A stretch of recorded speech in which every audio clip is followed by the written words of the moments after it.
Genèse 3. Le serpent était le plus rusé de tous les animaux des champs, que l'Éternel Dieu avait fait. Il dit à la femme, Dieu a-t-il réellement dit, vous ne mangerez pas de tous les arbres du jardin? La femme répondit au serpent, nous mangeons du fruit des arbres du jardin. Mais quant au fruit de l'arbre qui est au milieu du jardin, Dieu a dit, vous n'en mangerez point et vous n'y toucherez point, de peur que vous ne mouriez. Alors le serpent dit à la femme, vous ne mourrez point, mais Dieu sait que, le jour où vous en mangerez, vos yeux s'ouvriront, et que vous serez comme des dieux, connaissant le bien et le mal.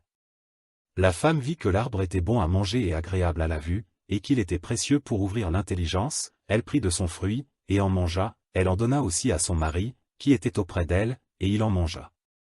Les yeux de l'un et de l'autre s'ouvrirent, ils connurent qu'ils étaient nus, et ayant cousu des feuilles de figuier, ils s'en firent des ceintures. Alors ils entendirent la voix de l'Éternel Dieu, qui parcourait le jardin vers le soir, et l'homme et sa femme se cachèrent loin de la face de l'Éternel Dieu, au milieu des arbres du jardin. Mais l'Éternel Dieu appela l'homme, et lui dit, où es-tu?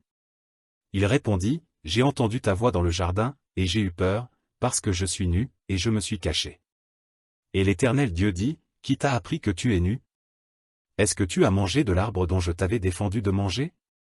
L'homme répondit, la femme que tu as mise auprès de moi m'a donné de l'arbre, et j'en ai mangé.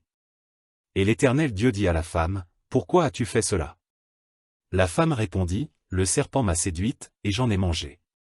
L'Éternel Dieu dit au serpent, puisque tu as fait cela, tu seras maudit entre tout le bétail et entre tous les animaux des champs, tu marcheras sur ton ventre, et tu mangeras de la poussière tous les jours de ta vie.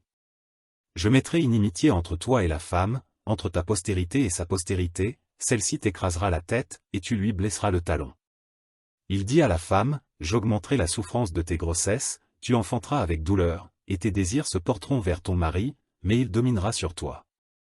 Il dit à l'homme, puisque tu as écouté la voix de ta femme, et que tu as mangé de l'arbre au sujet duquel je t'avais donné cet ordre, tu n'en mangeras point. Le sol sera maudit à cause de toi. C'est à force de peine que tu en tireras ta nourriture tous les jours de ta vie, il te produira des épines et des ronces, et tu mangeras de l'herbe des champs. C'est à la sueur de ton visage que tu mangeras du pain, jusqu'à ce que tu retournes dans la terre, d'où tu as été pris, car tu es poussière, et tu retourneras dans la poussière. Adam donna à sa femme le nom d'Ève, car elle a été la mère de tous les vivants. L'Éternel Dieu fit à Adam et à sa femme des habits de peau, et il les en revêtit. L'Éternel Dieu dit, voici, l'homme est devenu comme l'un de nous, pour la connaissance du bien et du mal. Empêchons-le maintenant d'avancer sa main, de prendre de l'arbre de vie, d'en manger, et de vivre éternellement. Et l'Éternel Dieu le chassa du jardin d'Éden, pour qu'il cultivât la terre, d'où il avait été pris. C'est ainsi qu'il chassa Adam, et il mit à l'orient du jardin d'Éden les chérubins qui agitent une épée flamboyante, pour garder le chemin de l'arbre de vie.